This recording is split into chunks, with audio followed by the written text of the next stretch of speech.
Olá, seja bem-vindo ao Saber Direito Responde.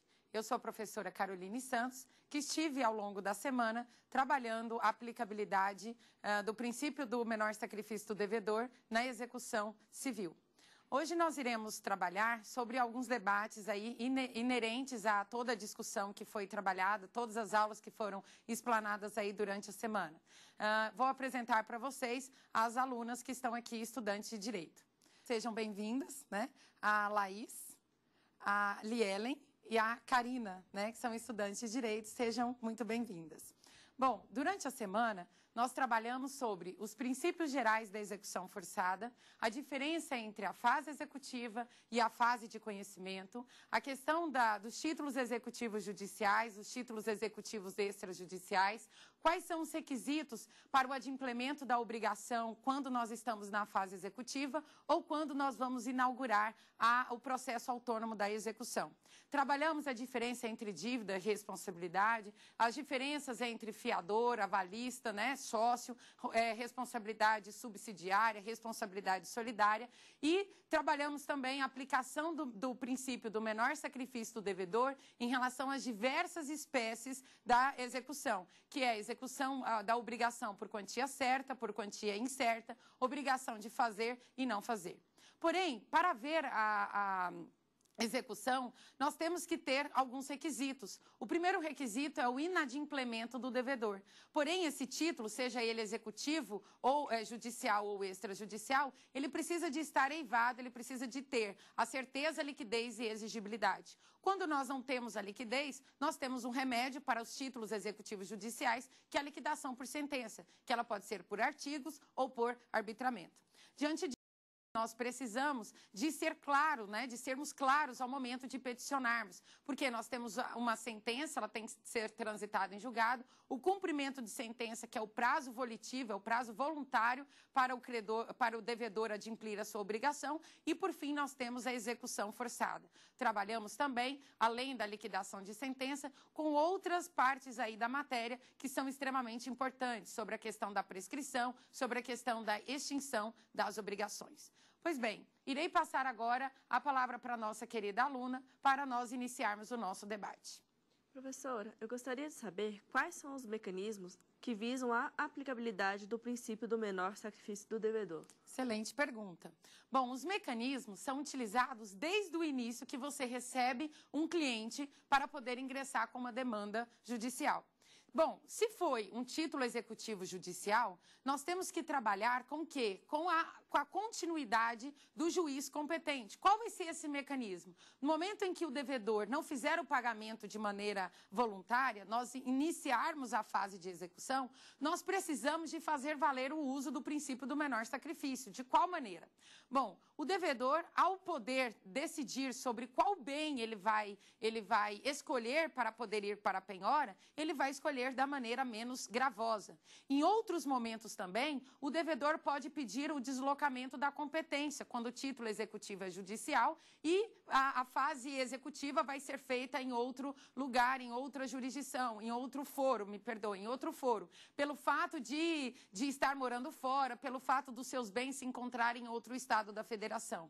Então, diante do Código de Processo Civil, na parte que reza sobre o processo de execução, nós trabalhamos com vários mecanismos que pode fazer essa escolha para que o devedor veja que é da maneira menos gravosa. Lembrando que este princípio não beneficia o calote, até porque as fraudes, elas devem ser inibidas de todo o ordenamento jurídico e de todo o comportamento de todas as partes. Liele? Professora, eu gostaria de saber se na liquidação por artigos é possível nova discussão da lide ou modificação da sentença que a julgou. Muito importante a sua pergunta, Liele. A liquidação de sentença, ela só vale para título executivo judicial. Para que eu entro com a liquidação de sentença? É uma ferramenta, um instrumento jurídico para poder determinar o quantum debetur. Para eu ingressar, seja com execução de título executivo judicial ou extrajudicial, o título tem que estar líquido, certo e exigível. Se ele está ilíquido e é um título executivo judicial, eu preciso de fazer essa quantificação, que é através da liquidação de sentença. Porém, a liquidação de sentença, ela é dividida em duas, liquidação por artigos e a liquidação por arbitramento. Bom, a liquidação por artigos ou por arbitramento não pode, nenhuma das duas, discutir de novo o mérito. Simplesmente vai se atribuir a função, vai se atribuir a determinado perito para que ele tenha a função de fazer um novo estudo sobre o quantum indenizatório, o quantum devido. Então, mesmo na liquidação por artigos, que nós vamos discutir um fato novo, é em relação àquele mérito que já foi contemplado na decisão, ou seja, na sentença. Então, de maneira alguma, o artigo 475G do Código de Processo Civil diz que é defeso a discussão, novamente, do mérito na liquidação de sentença. Professora, quando ocorre a prescrição, existe algum fator que seja impeditivo ou interruptivo? Ótimo. A prescrição, Karina, ela é um instituto lá do Código Civil, né? Então, nós temos que ver a questão processual e a questão do objeto que vai ser tutelado lá, por exemplo, no Código Civil. A prescrição é uma temática muito polêmica dentro do processo executivo. Pois, por quê? Porque quando o devedor não tem condições de efetuar o seu pagamento de maneira completa para adimplir a sua obrigação, o que acontece? O credor tem a opção de pedir a suspensão da execução. Porque quando suspende, interrompe a prescrição. E aí, o que acontece? Interrompe a prescrição, tudo bem. Só que o credor não pode deixar o processo eternamente aguardando o momento para poder receber. Ele quer fazer voltas, ele quer fazer o processo voltar em curso para poder saber se o devedor tem ou não tem patrimônio para poder adimplir com a sua obrigação. Mas o STJ e o STF já se posicionaram em relação à prescrição intercorrente. Ou seja, a prescrição intercorrente, ela não é contabilizada no prazo total de prescrição. Ou seja, aquele prazo em que o juiz somente vai fazer diligências para poder oficializar órgãos, para saber se o executado tem ou não tem patrimônio possível para poder adimplir com a sua obrigação, esse tempo aí não vai ser contado. Porque muitos executados de má-fé diziam, não, mas você já voltou o processo em 1 mês, 30 dias, 20 dias. Isso ao longo dos 15 anos, né, de suspender e voltar o processo no curso principal, acabou interferindo, acabou fazendo com que essa execução fosse prescrita. Para poder não dar proteção a um devedor de má-fé e dar execuibilidade ao crédito, né, ao cumprimento da obrigação, essa prescrição intercorrente ela não é aplicada. Porém, o direito não socorre aqueles que dormem. Vocês já ouviram falar disso, né, nas faculdades. Quem estuda aí o curso de direito sabe bastante a respeito disso. Então, se o credor ele não utiliza da tutela jurisdicional, dos instrumentos processuais para buscar a tutela jurisdicional, a prescrição irá ser interposta, será aplicada no instituto, sim, da execução. Próximo. Quais são os principais requisitos da execução? Os principais requisitos para poder ingressar com a execução é o inadimplemento do devedor e a presença do título. O que é o inadimplemento? É o atraso da obrigação. Ele não pagou aquilo que deveria ser pago, aquilo que deveria ter sido adimplido. E o título, ele pode ser judicial, que está lá no artigo 475N do CPC, ou um extrajudicial, que está elencado, todos os títulos estão elencados no artigo 585 do CPC. Diante disso, esse título ele precisa de ser líquido, exigível e certo. Liquidez, nós falamos no momento da pergunta de liquidação de sentença, é aquele título que tem um quantum debetur. E o que é a certeza? É a clareza da obrigação. Quais são os tipos de obrigação? Obrigação de dar coisa certa, coisa incerta, ou de entregar coisa certa ou coisa incerta, obrigação de fazer e obrigação de não fazer. E o que seria a exigibilidade do título? Não há o porquê, não tem mais motivo, não tem condição ou termo que impeça o devedor de contraprestar a sua prestação. Diante disso, o juiz vai analisar se existe o inadimplemento do devedor e se o título atende os requisitos para a tutela executiva. E se não atender, o que acontece? O juiz, no caso, se o título executivo for judicial e não tiver a liquidação, a liquidez, vai para a liquidação de sentença. E se o título executivo for extrajudicial, vai ter que ir lá para a fase de conhecimento, pois não atende aí a tutela, não atende aí os requisitos para a entrega da tutela executiva. Mais alguma dúvida? Sim. Professora, eu gostaria de saber se a sentença condenatória pode ser alterada pela liquidação de sentença. Ótimo. A sentença condenatória ela não pode ser alterada pela liquidação de sentença. Como nós falamos no artigo 475G, é proibido mexer no mérito. Eu só posso mexer em relação ao valor, ao quantum indenizatório. Professora, quando será necessário a perícia na liquidação? Excelente, Karina. A perícia na liquidação ela vai ser utilizada na espécie liquidação por arbitramento. Sempre quando o juiz não tiver condições dele mesmo fazer a perícia ou de analisar, de ter um entendimento para saber o quantum debetur, ou seja, o quantum devido, ele vai chamar um perito de maneira lícita para poder fazer essa avaliação, para poder saber quanto que custa, por exemplo, um prejuízo de 18 cirurgias, como eu citei na aula, de um acidente de carro. Então, o perito, o perito pode ser um médico, qualquer pessoa, qualquer profissional que tenha o entendimento técnico de determinado assunto. Então, o perito ele é utilizado basicamente, como regra geral, na liquidação por arbitramento. No fato novo, discute-se, na liquidação por artigos, discute um fato novo. É a possibilidade também de se chamar um perito para, se tiver necessidade de um conhecimento técnico, para poder resolver determinado conflito. Bom, nós iremos agora para o intervalo e daqui a pouquinho voltamos com mais Saber Direito Responde.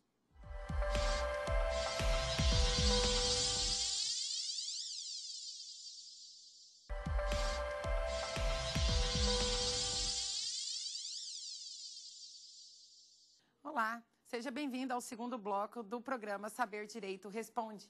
Essa semana estamos discutindo a aplicabilidade do princípio do menor sacrifício do devedor na execução civil. Dando continuidade ao debate, passo a palavra para a aluna Karina para fazer as suas considerações. Professora, na doutrina, o princípio da ampla defesa e do contraditório tem aplicação absoluta no processo de execução? Karina, sua pergunta é excelente.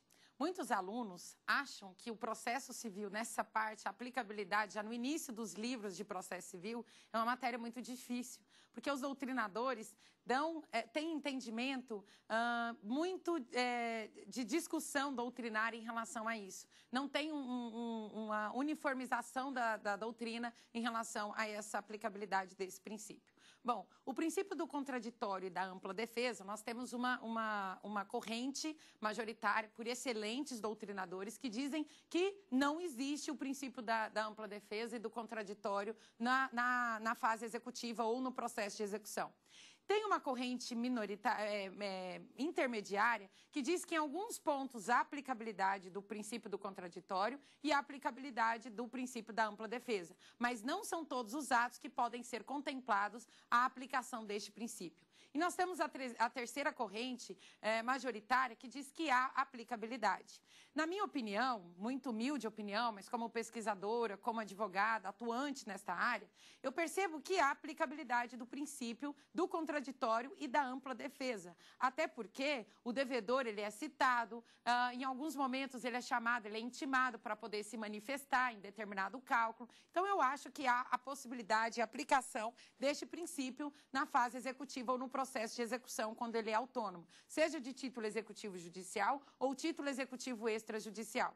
Agora, o que não dá é para nós utilizarmos esses princípios na forma totalmente absoluta, por exemplo, que é da dilação probatória, que é uma fase específica lá do conhecimento. Na fase executiva, esses princípios serão utilizados com peculiaridades para a fase executiva e não para a dilação probatória. Até porque no título executivo judicial, já teve a discussão do mérito, já teve a decisão deste mérito. Então, por isso que não há dilação probatória. Mas falar de dilação probatória não é a mesma coisa que falar de princípio do contraditório e da ampla defesa. O que é o contraditório? O dever que o Estado tem de avisar alguém, que tem uma demanda judicial contra ele. E a ampla defesa é aquela que eu tenho direito, na condição de demandado, de oferecer determinada defesa ou permanecer inerte. Na Constituição diz que o princípio do contraditório e da ampla defesa deve ser contemplado em todo o elemento que se integra, que se fala de processo. Se até no processo administrativo eu tenho essa presunção e essa aplicabilidade, o porquê não dizer que na fase executiva, se ele está integrando todo também como processo? Biele? Professora, eu gostaria de saber qual é a finalidade do título executivo. Ótimo. A finalidade do título executivo, seja ele judicial ou extrajudicial, é a prova que a dívida existe. É a prova em que eu tenho uma prestação a ser feita, que não foi adimplida. Se ela não foi adimplida, ela precisa de estar junto aos autos. Sem o título executivo, eu não consigo fazer o recebimento desta execução. Por quê? Porque eu não tenho provas. Quem alega tem que provar. E a prova daquela dívida está entabulada, está fixada no título executivo, seja ele judicial ou seja ele extrajudicial. Não adianta, por exemplo, um cliente te procurar e falar assim, olha, minha vizinha deve um cheque de 100 mil reais para mim, cadê o cheque? Eu perdi. Então, para a tutela executiva, eu preciso de ter o quê? Esse cheque. É claro que depois eu tenho um instrumento jurídico lá no procedimento especial que tem como aí eu fazer a busca aí do título ao portador e por aí vai. Mas não é a matéria do assunto em tela. Professora, quanto ao processo de execução, o que significa legitimidade ativa e passiva? Ótimo.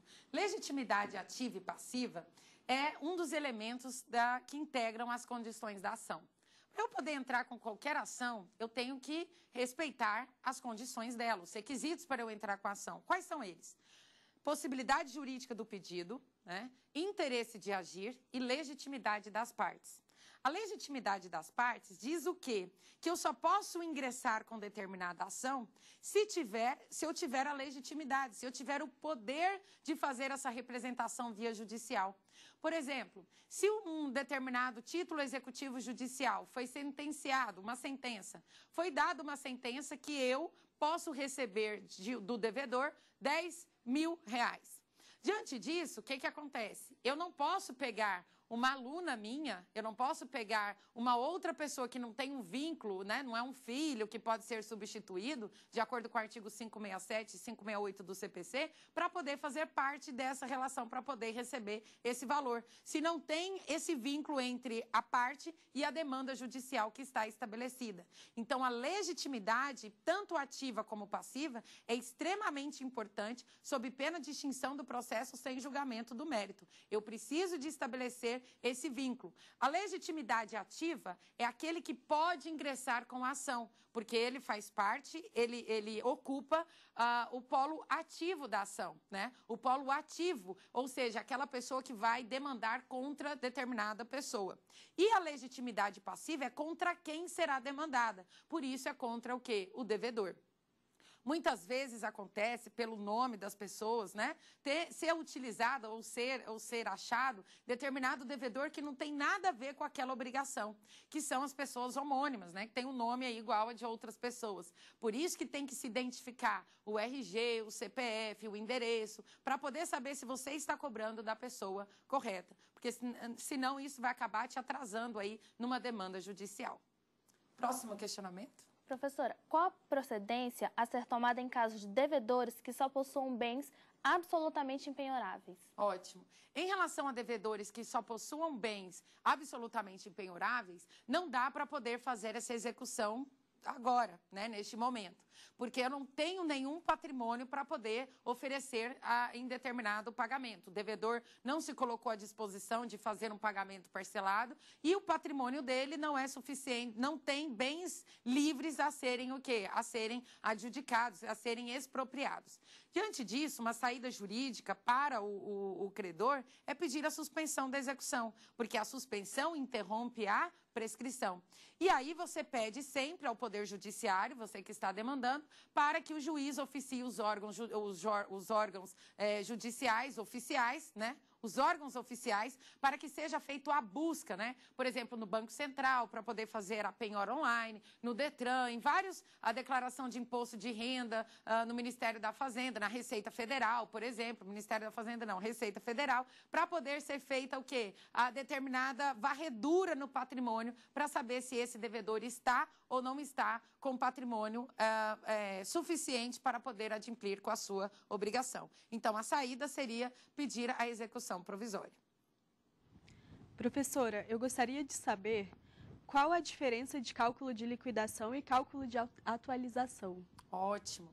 O cálculo de atualização eu já tenho um quantum debetur e ele precisa só de ser feita a atualização monetária, por exemplo. a sentença, o título executivo judicial, até porque liquidação de sentença só cabe para título executivo judicial, né? Foi dada em R$70 mil. E vamos supor que o índice de correção seja o INPC, ou seja, o índice da taxa Selic, por aí vai.